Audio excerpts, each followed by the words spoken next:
문제 해결의 열쇠 부활이라는 말씀으로 은혜를 나누고자 합니다. 우리는 하나님의 형상대로 지음을 받은 인간이기 때문에 인간의 것으로는 만족이 되지 않아요. 이 세상의 것으로는 어느 것도 참된 만족이 있진 않습니다. 왜 그러냐? 영적 존재이기 때문에 그래요. 그래서 결국은 영원한 것을 사모하게 되어 있고 결국 하나님을 찾는 본능으로 연결되어 있어요. 전도서 3장 11절에 말한 것처럼 우리는 영원을 사모하는 우리는 마음 또 심령이 있는 거예요. 그러니까 영생의 모든 문제를 해결하기 전까지는 참다운 문제 그리고 평안이 없습니다.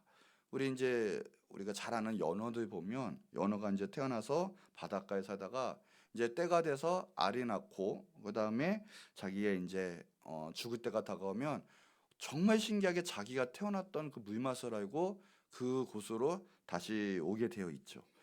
하물며 사람도 마찬가지예요. 결국 이 세상 짧은 세상 몇십 년 살다가 그냥 죽느냐? 절대 그렇지 않죠. 그래서 영원한 것이 있고 영원한 것을 우리는 사모할 수 있는 것이 있다는 거예요, 우리 안에. 전 세계를 제패한 제왕들, 대왕들을 보면 결국 끝은 뭐냐면 결국은 난 영원히 살고 싶다라는 거예요. 아무리 모든 걸 가졌어도 땅의 절반을 가졌고 모든 부귀영화를 다 누리고 있어도 결국은 영원한 것을 갖고 싶다라는 거예요. 진시황도 그랬어요. 또 알렉산더 대왕도 그랬어요. 아니 알렉산더 왕은 디오게네스에게 그랬잖아요. 너에게 지극히 작은 것 있으면 좋으니 모든 거 들어줄 테니 한번 소원을 말해봐라.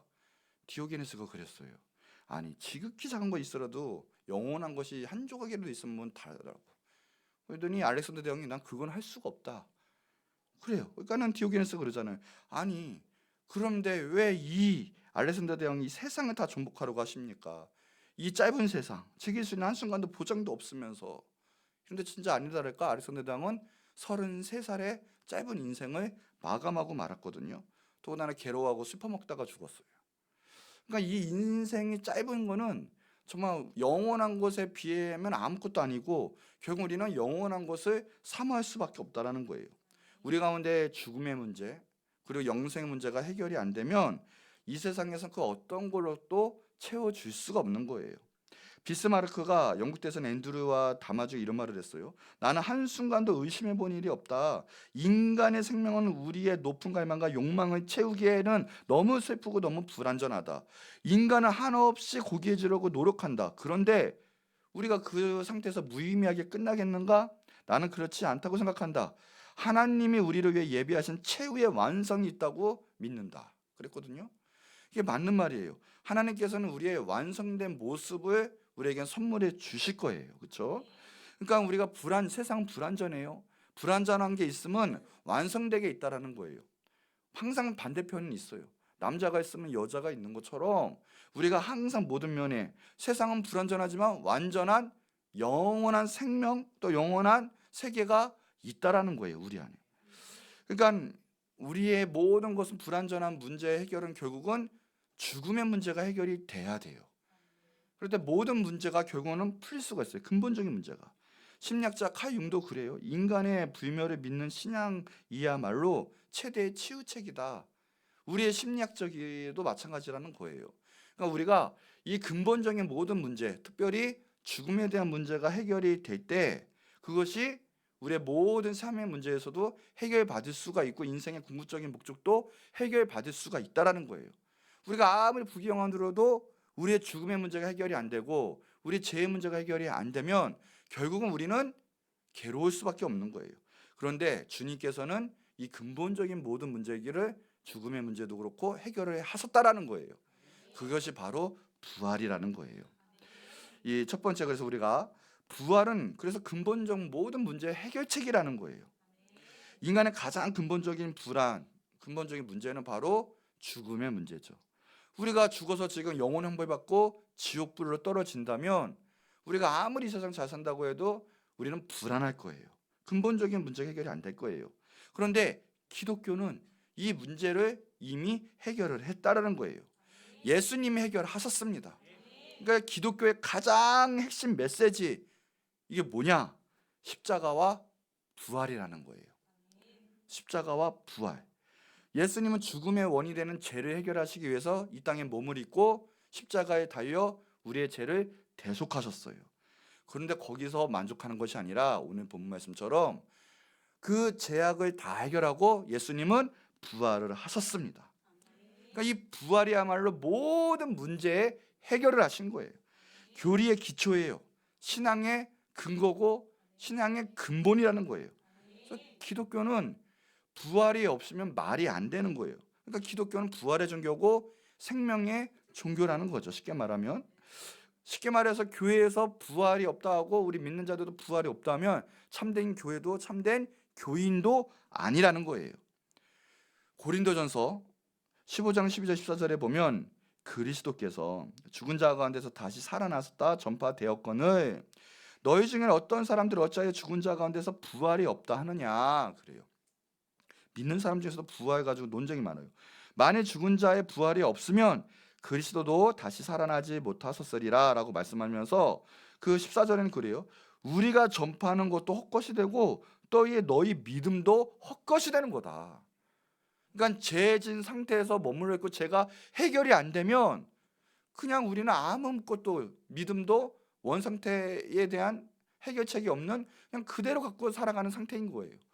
그러니까 부활을 해야 모든 죄 문제가 해결이 됐고 부활이 우리의 모든 죄속을 완성시켰다라는 거예요. 자, 19절에도 보면 만일 그리스도 안에서 우리가 바라는 것이 다만 이 세상의 삶뿐이면 모든 사람 가운데서 우리가 더 불쌍한 자다. 맞는 말이에요. 부활이 없고 우리 죄가 그대로 용서받지 못한다면 교회 나올 필요도 없고 예수님 믿을 필요도 없는 거예요. 그러나 예수님은 모든 죄를 대속하셨고 부활하셨습니다. 보여주셨어요. 그래서 우리가 가장 행복한 사람이 된 거예요. 다른 사람은 죽어오고 형벌을 받아도 우리는 제사함 받고 영원히 천국에서 주님과 함께 사랑하는 하나님의 자녀가 된 거예요. 그래서 부활 신앙을 가졌다면 죽음도 이긴 거고 이 세상에서 무서워할 것은 없습니다. 제일 두려운 죽음, 우리 원수거든요. 그 원수가 이미 밟혔어요. 사단 권세도 떠나갔어요. 그렇기 때문에 우리는 앞으로 부활할 존재이기 때문에 모든 것에 두려움에서 해방이 되었어요. 자유하게 되었어요. 그러니 부활신앙 가지면 우리는 걱정 없고 두려움 없고 근심 없게 살아가고 모든 문제는 이미 해결받은 걸 믿으시기 바랍니다. 자, 그럼 두 번째, 그러면 부활을 믿어야 하는데 무엇을 믿어야 돼? 확실하게 믿으려면 부활 중에 세 가지 부활이 있어요. 확실히 믿으셔야 돼요. 자, 첫 번째가 과거의 부활이거든요. 그럼 뭐냐? 예수님이 부활하셨어요. 예수님의 부활을 역사적인 사실로 믿으셔야 돼요. 본문 15장 20절에 그래요. 오늘 본문 고린도전서에 그리스도께서 죽은 자 가운데서 다시 살아나사 잠자는 자들의 첫 열매가 되셨다고 하셨어요. 분명히 부활하셨고 우리 중에 잠자는 자들의 첫 열매가 되셨다고 하셨습니다. 우리의 죄를 대속하시고 십자가에서 3일 만에 부활하셨어요. 또 15장 22절에 보니까 아담 안에서 모든 사람이 죽은 것 같이 그리스도 안에서 모든 사람이 삶을 얻으리라. 첫 열매가 되셨다는 것은 보여주신 거예요. 우리도 그렇게 부활하고 지금 우리도 모든 사람이 그렇게 영생과 삶을 얻게 된다는 뜻이에요. 그런데 자유신학자들은요, 그 부활을 파괴해요. 믿지 못하게 해요. 이 루돌프 불트만이라는 사람이 있어요. 이 사람은 비신화이라는 것을 이야기하면서 성경을 신화로 만들어요. 종교학적으로 봤을 때 이 모든 신화가 다 비슷하고 성경은 편집이 됐다. 그러면서 믿지 못한다는 거예요. 오병이어의 기적도 그냥 급식 설화라고 얘기해요. 예수님이 하신 것이 아니라 어디선가 자기들만의 그 갖고 온 도시락을 다 그때 사랑의 폭탄이 맞아서 감동이면서 다 하나씩 내놨다라는 거예요. 그래서 다 먹고 마셨다라는 거예요. 믿지를 못해요, 예수님. 예수님은 하나님이세요. 온 세계를 지으시고 우리를 지으신 분이신데 우리의 뼈와 우리의 신경과 우리의 표피와 우리의 모든 걸 만드신 하나하나 만드신 분인데 그까짓 거 하나 못 하시겠습니까? 우리를 부활시키지 못하시겠고 스스로 살아나지 못하시겠습니까? 부활하셨습니다. 우리 예수님 믿는 사람은 그 깨달아져요. 믿게 되어 있어요. 십자가를 사랑하게 되고요. 예수님 나의 구세주가 되고요. 예수님 부활하셨으므로 내가 부활한 것을 믿게 되어 있어요. 그래서 내가 구원받았다는 증거는 결국은 십자가와 부활이에요. 부활. 자, 그래서 두 번째, 현재 부활. 내가 이제 믿게 되는 거예요. 그래서 예수님이 하나님의 아들로서 내 죄를 죽으시고 사망 권세를 이기시고 부활하신 주님을 믿을 때 말 그대로 그 부활이 내 부활이 되는 거예요. 내가 부활하는 거예요. 영생을 얻는 거예요. 하나님의 자녀가 됐기 때문에 그래요. 요한복음 1장 12절에 영접하는 자 곧 그 이름을 믿는 자들에게는 하나님의 자녀가 되는 권세를 주셨다라고 했어요. 오늘 이 순간에도 예수님 나의 구세주로 받아들이면 우리 이제 사함받고 바로 구원받고 우리는 영생 얻고 부활합니다. 그러니까 영생 얻는 자격이 따로 있고 부활하는 자격이 따로 있는 게 아니라 우리가 하나님의 자녀가 되면 영생을 얻는 거고 우리는 부활한 거예요. 이거예요. 이미 안에 있는 거예요. 요한복음 3장 36절 아들을 믿는 자에게는 영생이 있고 아들에게 순종하지 않은 자는 영생을 보지 못하고 도리어 하나님의 진노가 그 위에 머물러 있느니라. 예수님 믿으면 용서받는 거예요. 저주가 사라지는 거예요. 영생 얻고 부활하는 거예요. 그러나 믿지 아니하면 저주가 그 위에 그대로 있고 심판받는다. 자, 요한복음 11장 25절 예수님이 말씀하신 거예요. 나는 부활이요. 예수님 자체가 부활이에요.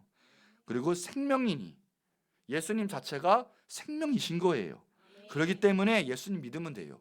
나를 믿는 자는 죽어도 살겠고 부활한 거예요. 무릇 살아서 나를 믿는 자는 영원히 죽지 아니하리라. 이것을 너가 믿느냐? 정말 구원받았다면 그거 믿을 수밖에 없는 거죠. 구원받으면 부활하는 거예요. 우리는 부활한 거예요. 아멘. 자, 그리고 이제 장차 우리가 정말 우리가 경험할 것. 이게 미래의 부활이 있어요. 뭐냐? 이제 예수님이 재림을 하세요. 예수님이 이 땅 가운데 이제 마지막으로 정리하시기 위해서 최후 승리자가 되시면 이제 딱 내오시는 거예요. 재림하실 때 믿음 안에서 죽은 자들이 그때 일어나요. 그러면 이 죽은 육신과 영혼이 합체가 되는 거죠. 부활해서 연합이 돼요. 그것이 부활이에요. 그러면 살아있는 사람은 어떻게 해요? 살아있는데 예수님 만난 사람 어떻게 해요? 신령한 몸으로 그냥 변화되는 거예요. 그래서 성도는 두 가지 종류가 있어요. 부활 성도가 있고 변화 성도가 있어요. 그래서 예수님 따라 올라가는 거죠. 그거를 랩터, 휴거라고 해요. 그래서 주님과 연합이 되는 거예요. 그러면 그때 또 이제 마지막에 최후 심판 때, 두 번째 부활 때는 죽은 사람들은 음부에 갇혀 있고 불못에 있다가 불못에 던져지는 거예요. 그때 똑같이 이 영혼과 육이 연합이 돼요.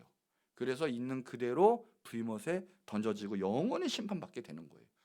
그러니까는 그 무슨 마취 맞은 것처럼 지옥불에 그냥 뭐 이렇게 되는 거 아니라 실질적으로 이 상태로 지금 그대로 고통을 받는 거예요. 그대로의 기억이 있는 거예요. 여러분 한번 꼬집 한번 보세요. 느낌이 있어요, 없어요? 이 아픔이 줄어들지 않아요. 그대로 영원히 형벌을 받는 거예요. 그리고 이게 부활이에요, 부활. 죽은 자의 부활. 두 번째 부활.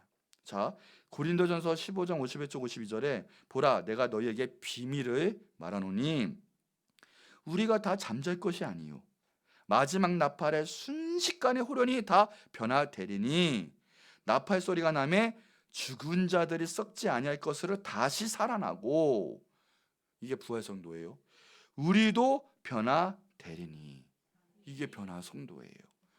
이거 예수님 믿음으로 해서 영원히 사는 거예요. 이제 주님과 축복 가운데 얼마나 행복합니까? 그때는 아픔도 없어요, 슬픔도 없어요, 걱정도 없고요, 근심도 없고요. 천국은 뭘 상상해도 그 이상이다. 너무 행복할 거예요.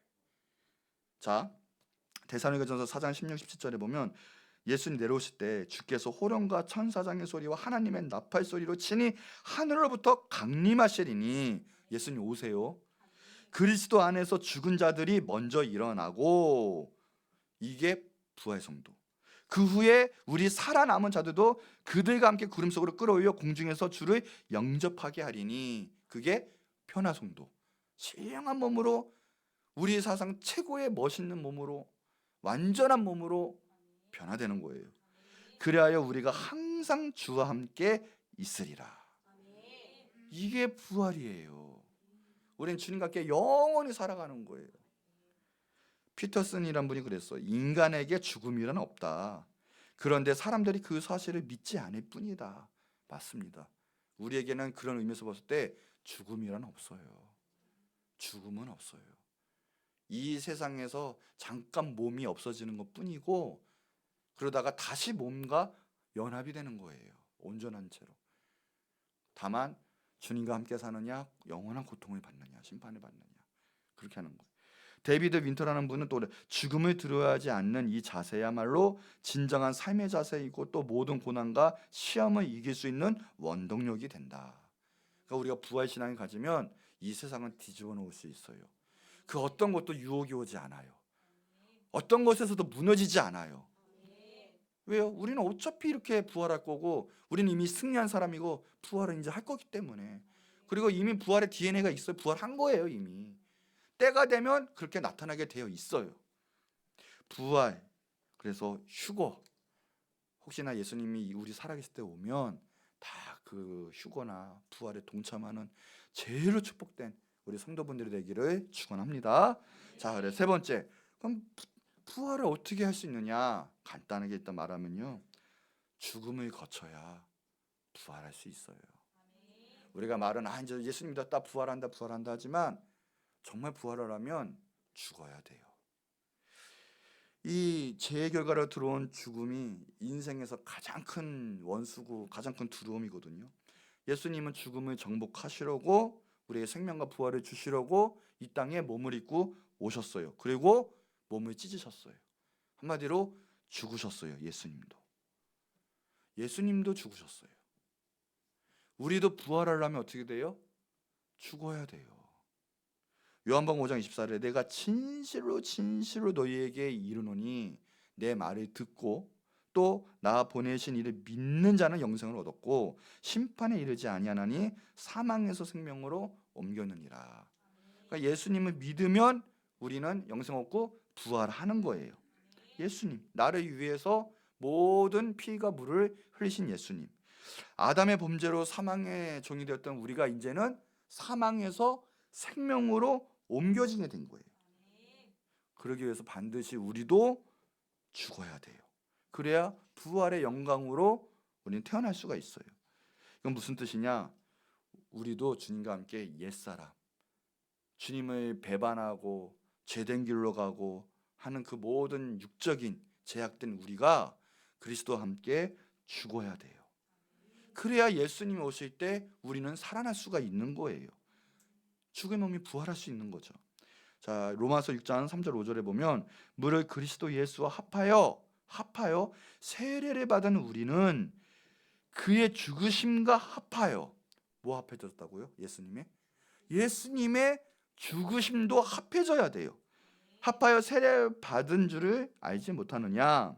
그러므로 우리가 그의 죽으심과 합하여 세례를 받음으로. 세례는 함부로 받는 게 아니에요. 세례 받았다는 것은 뭐냐? 내가 죽는다는 뜻이에요. 주님과 함께 죽는 거예요. 그럴 때 주님과 함께 부활을 하는 거예요. 세례 받으면 그와 함께 장사되었나니 이는 아버지의 영광으로 말미암아 그리스도를 죽은 자 가운데서 살리신과 같이 우리를 또한 새 생명 가운데서 행하게 하려 함이라 그랬어요. 그러니까 우리가 죽어야 우리가 예수님과 같이 부활할 수 있는 거예요. 예수님도 우리가 죽어야 새 생명으로 태어나게 하시는 거예요. 새 생명 가운데 행하게 하려 함이라. 만일 우리가 그의 죽으심과 같은 모양으로 연합한 자가 되었으면 또한 그의 부활과 같은 모양으로 연합한 자가 되리라. 자, 어때요? 부활같이 연합한 자가 되려면, 예수님과 같이 연합하는 자가 되려면 그 전에 예수님과 같이 죽으심과 같은 모양으로 연합한 자가 돼야 돼요. 중요한 원리예요. 쉽게 말하면 우리가 지금 예수님과 같이 죽지 않았는데 예수님이 나 너 안다라고 하지 않으세요. 예수님께 내가 너 안다, 생명과 부활을 주노라.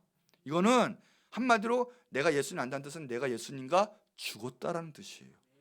오늘 내가 여전히 내가 주인이고 여전히 내 마음대로 내 뜻대로 내가 하나님이 돼서 이렇게 살아가고 있는데 예수님이 오셨다고 난 머리로 부활을 아니까, 성경 알고 있으니까 난 부활한다 생각하시면 안 돼요, 여러분. 예수님과 같이 죽어야 예수님과 같이 부활하는 거예요.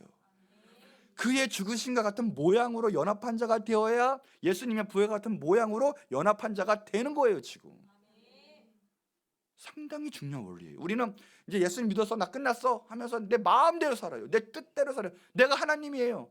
하나님이 이렇게 하래요. 난 하나님 몰라요 하면서 내 마음대로 살아요. 내가 죽지 않아 놓고 나중에 예수님 오실 때 내가 예수님을 어떻게 쫓아가요?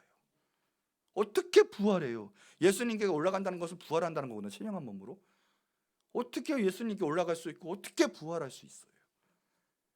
그러니까 부활하려면 어떻게 된다? 죽어야 된다. 예수님과 같이. 예수님과 같이 십자가에서 죽어야 돼요. 바울은요, 오늘 이 쓴 바울은 죽었다가 살아난 사람이에요. 고린도서 12장에도 3층천에 올라갔다 왔거든요. 하나님을 본 거고 영을 받고 천국을 봤어요. 그랬더니요, 뭐라고 하냐? 이 세상께 분토와 같다고 그래요. 이 세상의 것이 아무것도 아니다라는 거예요. 그러니까 결혼도 하지 않은 채 쉴 틈 없이 생명다의 복음을 주님을 위해서 살아가는 거예요. 복음을 증거하는 거예요. 두려워하지도 않아요. 이 세상을. 죽을 뻔하다 죽을 뻔한 거 일어나면 그 자리에서 또 주님을 위해서 살아가는 거예요. 왜요? 이게 진정한 부활 신앙이거든요. 나는 이 세상 사람이 아니에요. 이제 나는 이제 부활한 거예요. 이미 주님의 사람이고요. 왜요? 주님과 함께 죽었기 때문에 이 세상이 무섭지도 않아요. 이 세상의 사람이 아니에요. 쉽게 말하면. 그러니 부활 신앙을 가진 사람은, 정말 예수님 믿고 휴거될 사람은, 주님과 같이 올라갈 사람은 도무지 하나님을 찬양하지 않을 수가 없는 거예요. 하나님밖에 안 보이고 오직 예수님밖에 안 보이는 거예요. 이 세상에 집착할 수가 없어요. 내 가운데 이 세상의 것을 채울 수가 없는 거예요. 더 나아가서 이 세상의 핍박과 압력도 나에게 아무런 해악도 끼칠 수가 없어요. 유혹이요? 세상의 부귀권세, 하나님의 영광과 좋게 비교가 될 수가 없는 거예요. 그거 붙잡을 수가 없는 거예요. 왜요? 내 안에 하나님의 영광으로 충만하거든요. 그것이 부활신앙이에요. 우리도 주님 안에서 죽고 주님 안에서 살아난다. 그러니 이 세상이 무서울 것도 없고요. 예수로 충만하니 다른 것이 보이지가 않아요. 로마서 6장 11절, 이와 같이 너희도 너희 자신의 죄에 대해서는 죽고 그리스도 예수 안에서 하나님께 대해서는 산 자로 여기지어다. 육에서 죄에서는 죽고 예수님 안에서 하나님 앞에서는 살아계신 자다. 이게 부활신앙이에요. 죽어야 돼요. 죽어야 돼요. 우리도 그리스도와 함께 죽고 그리스도와 함께 살아가는 것. 그래야 예수님 오실 때 우리가 따라 올라가고 신령한 몸으로 부활될 수 있죠. 순간순간 싸워야 되는 거예요. 죽지 않고는 부활의 생명으로 살 수가 없습니다. 그래서 죽지 않고 신앙생활하는 사람, 부활 신앙을 가지지 않은 사람은 아무리 능력 좋고 잔인하고 인품이 좋고 재주 많고 지식이 뛰어나도요, 하나님 앞에서는 솔직히 말하면 사용하실 수가 없어요. 무가치예요. 아담 사람이에요. 아담에 있는 옛사람이에요. 그 옛사람이 죽어야 돼요. 그리스도 안에서, 예수님 안에서 다시 살아나야 돼요. 그게 진정한 거듭남이죠. 죽은 사람은 그래서 어떻게 돼요? 욕을 해도 꼬집어도 찔려도 아무 반응이 없어요. 주님 한 분만으로 만족하고 주님 한 분만으로 저는 행복합니다. 주님 따라가지 그 세상 어떤 것도 쫓아가지 않아요. 그 어떤 것도 내가 좌지우지 되지 않아요. 내 신앙이 예수님만으로 되는 거예요. 예수님만으로 오지. 그러니 믿음이 그렇게 충만한데 불쾌한 것도 없고 실망할 것도 없고 억울할 것도 없고 교만할 것도 없고 우쭐할 것도 없고 비방받는다고 핍박받는다고 해서 낙심하거나 실망할 것도 없고 신앙생활에서 화낼 것도 없고 불쾌할 것도 없고 평온한 거예요. 주님 한 분만으로 주님이 알아주시면 되지. 이게 진짜 부활신앙이래요. 이게. 그래서 세상이 감당치 못할 그런 믿음의 사람, 세상을 뒤집어 놓을 수 있는 사람, 오직 예수님으로 충만하고 복음이 위하여 십자가의 길을 묵묵히 또 열정적으로 걸어갈 수 있는 사람, 이것이 부활신앙이에요. 우리 한번 해볼까요? 나는 죽었다. 자기 이름 넣으면서 자 시작. 형석은 죽었다. 더 크게 시작. 죽었습니까? 그러면 부활신앙이 가능해요. 말만 부활신앙, 난 정말 부활신앙 가졌다고 난 살았다 이러면요 부활신앙 가질 수가 없어요. 주님과 함께 죽어야 돼요.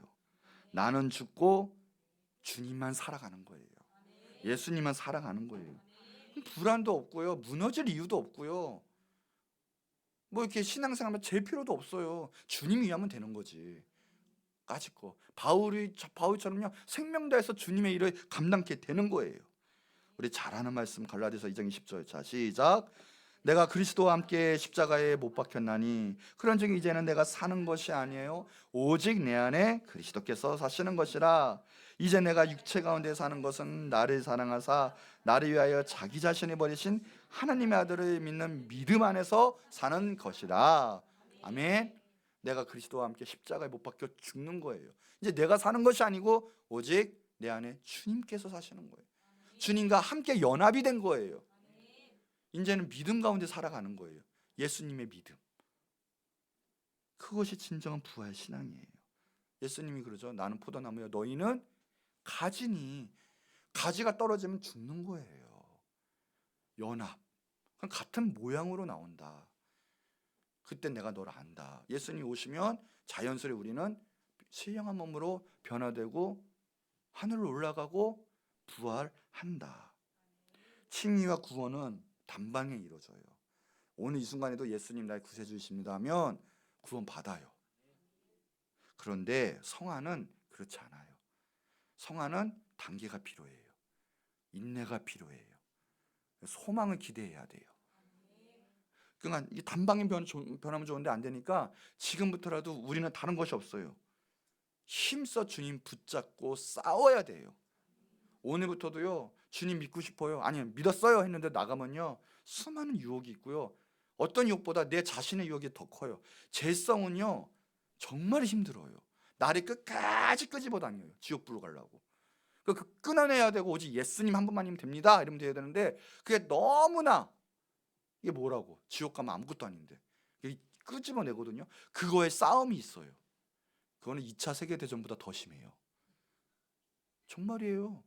미사일 쏘고요 총알 날아다니는 것보다 내 영적 전쟁 그보다 더 힘들어요. 한 사람이 지옥 가는 거냐 우주가 지옥 가는 거예요. 천하가 지옥 가는 거라니까요. 지구 하나가 망가지는 거예요. 아니 우주가 망가지는 거예요. 마귀가 얼마나 일을 갈고 한 사람 한 사람 다 지옥불을 끌고 다니겠어요. 하나님의 형상이거든요. 한 사람 한 사람 다 정말 귀하거든요. 어마어마한 싸움이에요. 지금 이게 만만히 보면 안 돼요. 그러니까 우리가 날마다 주님의 보혈로 적시셔야 돼요. 날마다 싸워서 이기셔야 돼요. 영적으로 무장을 해요. 전신갑주 입으셔야 돼요. 영권 받으셔야 돼요. 마귀 대적해야 돼요. 그래야 이게 진정한 부활 신앙이 나서 세상은 전복하든 내가 나중에 예수님께 들림을 받든 부활을 하죠.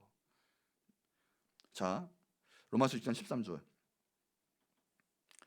아주 중요한 말이에요. 같이 한번 읽어볼까요? 시작. 또한 너희 지체를 불의의 무기로 죄에게 내주지 말고 오직 너희 자신을 죽은 자 가운데서 다시 살아난 자같이 하나님께 드리며 너희 지체를 의의 아멘.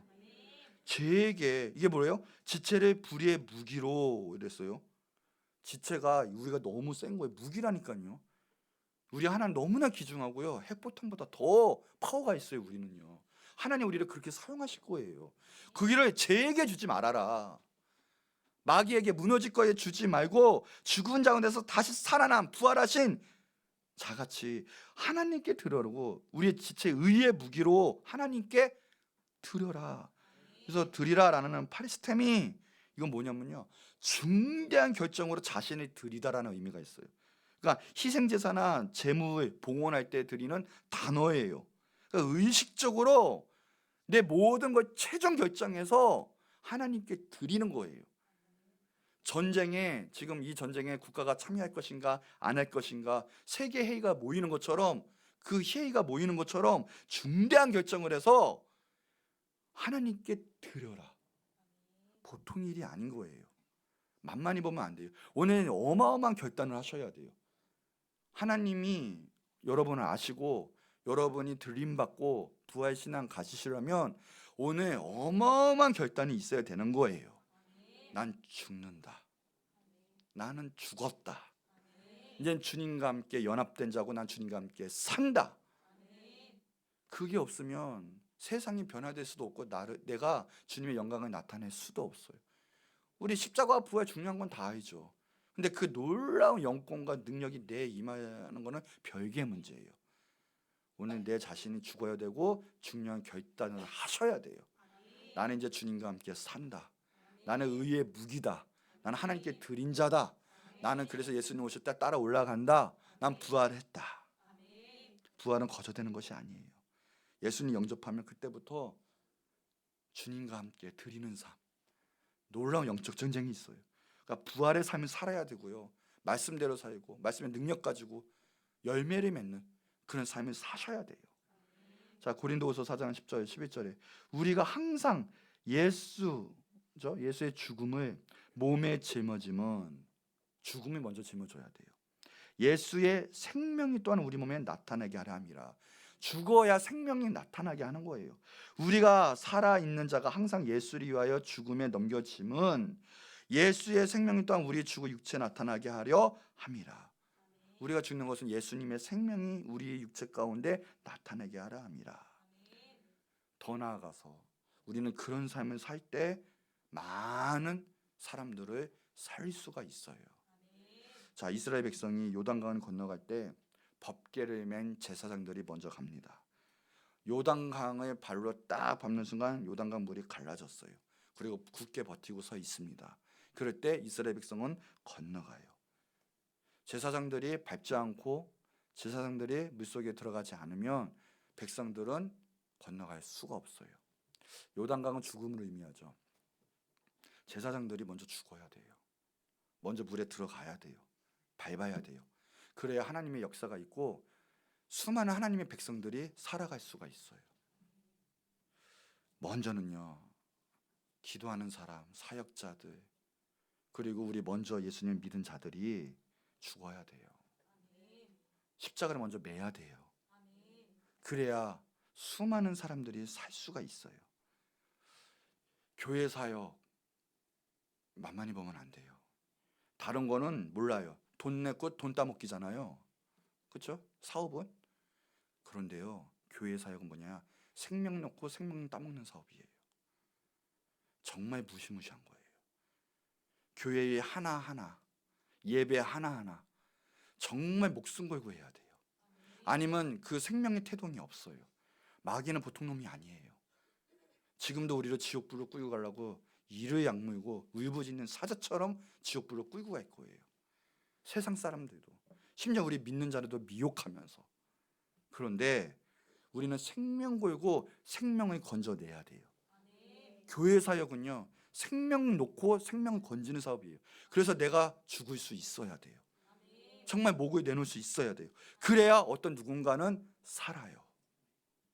그게 십자가예요. 그건 단순히 세미나 한다고 프로그램 어디서 배워왔다고 되는 문제가 아니고요. 우리가 정말 생명 걸고 목숨 걸고 그 자리를 정말 주님 뜻 가운데 십자가 지고 지키고 기도하고 자기를 희생하고 자기를 죽이고 자기 헌신하지 않으면 절대 부흥은 있을 수 없어요. 말 잘한다고요? 설교 잘한다고요? 전도 잘한다고요?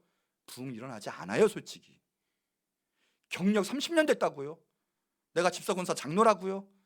그런다고 부흥 일어나지 않아요. 여러분, 내가 신학교 때 수석했다고요? 부흥 일어나지 않아요. 그렇게 해서 되지 않아요. 어떨 때 일어난 줄 아세요? 내가 죽어야 돼요. 시간도 없고요. 내 뭐 어떤 거 뭐 유익 그거 따지지 말고 그냥 죽어야 돼요. 그런데 하나님 그걸 보시고 역사가 일어나요. 하나님이 주시는 거예요. 그게 하나님의 방식이에요. 요한복음 12장 24절에 내가 진실로 너희에게 이른다. 한 알의 밀이 땅에 떨어져 죽지 아니하면 한 알 그대로 있고 죽으면 많은 열매를 맺는다. 어떻게 하면 열매 맺는다고요? 자인하면? 아니에요. 죽으면. 죽으면 내가 죽지 않아서 부흥이 안 되는 거예요. 그 단체가 지금 내 부소가. 자, 죽지 않았는데 그러면 더 떠나가서 부활 신앙이 가능할까요? 한국 교인들 속으면 안 돼요. 속으면 안 돼요, 절대. 내가 죽지 않았는데 예수님 어떻게 맞이해요? 어떻게 부활해요? 해볼까요? 죽음 없이 부활도 없다. 아멘. 그게 진짜 부활 신앙이에요. 이제 오늘 뭔가 이제 고난 주간 지나가고 뭔가 신난 분위기니까 됐다, 난 부활했다, 짜짜. 이게 부활 신앙이 아니라 그 십자가를요, 이제 깨달았으면 그 십자가의 삶을 살아가는 것이, 내가 죽어서 열매를 맺는 것이, 그게 진짜 부활 신앙이고요. 주님만 영광, 주님만 나타내시고요, 주님이 역사하시게끔, 주님이 일하게끔 하는 게 부활 신앙이에요. 결국은 세상이 변할 거예요. 나를 사용하실 거고요, 내가 죽으면 수많은 열매를 맺을 거예요. 오늘 그 축복이 여러분 삶 가운데 있기를 바라고요, 그 영혼 가운데 있기를 바라요. 예수님 우리 살아있을 때 오시면 변화 성도가 되는 놀라운 축복이 있길 바라고요, 죽어도요 부활 성도가 되는 축복이 여러분의 삶과 영혼 가운데 있기를 축원합니다. 자, 결론이에요. 예수님의 부활하셨어요. 예수님의 부활하셨으므로 우리는 예수님 믿으면 우리는 부활했습니다. 우리는 부활한 거예요. 이제 우리 육신 제약의 삶, 내 죽을 제 몸된 채로 살아가지 마시고요, 이제는 우리가 죽고 더 나아가 많은 생명을 살리는 부활의 참된 신앙, 또 부활의 능력을 소유하시는 여러분 되기를 축복합니다.